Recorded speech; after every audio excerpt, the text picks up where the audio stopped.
ಅರುಣ್ ಕುಮಾರ್ ಪುತ್ತಿಲ ಮತ್ತೆ ಬಿಜೆಪಿ ಸೇರ್ಪಡೆ ಚರ್ಚೆ ಜೋರಾಗಿದೆ. ಪುತ್ತೂರಿನಲ್ಲಿ ಸೋಮವಾರ ಪುತ್ತಿಲ ಪರಿವಾರದ ಬೃಹತ್ ಸಮಾಲೋಚನಾ ಸಭೆ ಕೂಡ ನಡೆದಿದೆ.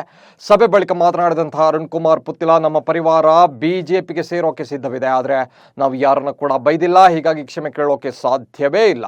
ಇನ್ನು ನಾವೇ ಒಂದು ಮುಹೂರ್ತ ಫಿಕ್ಸ್ ಮಾಡ್ತೇವೆ, ಇವತ್ತಿನಿಂದ 3 ದಿನಗಳ ಒಳಗಡೆ ಒಂದು ನಿರ್ಧಾರ ಮಾಡಬೇಕು ಅಂತ ಪುತ್ತಿಲ ಪರಿವಾರ ಬಿಜೆಪಿಗೆ ಡೆಡ್ಲೈನ್ ಕೂಡ ಕೊಟ್ಟಿದ್ದಾರೆ. ಪುತ್ತೂರಿನಲ್ಲಿ ಸೋಮವಾರ ಪುತ್ತಿಲ ಪರಿವಾರದಿಂದ ಸಭೆ ಕೂಡ ನಡೆಸಲಾಯಿತು. ಸಭೆಯಲ್ಲಿ ಪುತ್ತೂರು ಗ್ರಾಮಾಂತರ ಮತ್ತು ನಗರ ಮಂಡಲ ಒಟ್ಟು ಸೇರಿಸಿ ಪುತ್ತಿಲಗೆ ಅಧ್ಯಕ್ಷ ಸ್ಥಾನ ನೀಡಬೇಕು ಎಂಬುದು ಪರಿವಾರದ ಮುಖಂಡರ ಬೇಡಿಕೆ ಕೂಡ ಆಗಿದೆ.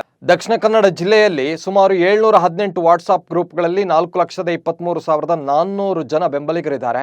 ಚುನಾವಣೆಯಲ್ಲಿ ಗೆಲ್ಲೇಬೇಕಾದ್ರೆ ದೊಡ್ಡ ಸಂಗತಿಯೇ ಅಲ್ಲ, ವ್ಯವಸ್ಥೆಗಳ ಅಗತ್ಯ ಕೂಡ ಇಲ್ಲ. ನಾವೆಲ್ಲ ರಾಷ್ಟ್ರೀಯ ಸ್ವಯಂ ಸೇವಕ ಸಂಘದವರು ರಕ್ತವನ್ನ ಬೆವರು ಮಾಡಿ ಮಾತೃ ಪಕ್ಷವನ್ನ ಅಧಿಕಾರಕ್ಕೆ ತರೋಕೆ ದುಡಿದಿದ್ದೇವೆ.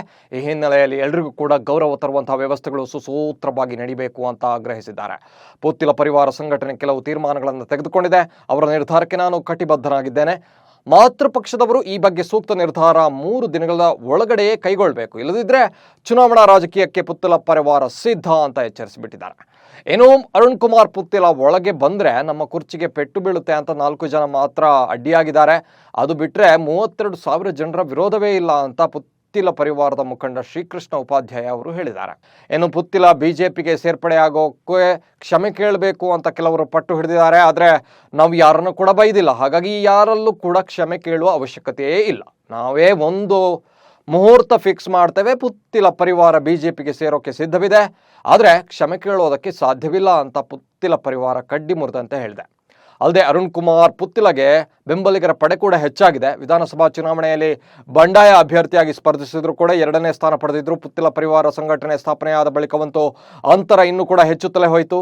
ಅರುಣ್ ಕುಮಾರ್ ಪುತ್ತಿಲ ಜಿಲ್ಲೆಯಾದ್ಯಂತ ವ್ಯಾಪಕ ಪ್ರವಾಸ ಕೈಗೊಂಡು ಬಲಪಂಥೀಯ ಕಾರ್ಯಕರ್ತರೊಂದಿಗೆ ಸಭೆ, ಧಾರ್ಮಿಕ ಕಾರ್ಯಕ್ರಮಗಳಲ್ಲಿ ಕೂಡ ಪಾಲ್ಗೊಳ್ತಾ ಇದ್ದಾರೆ.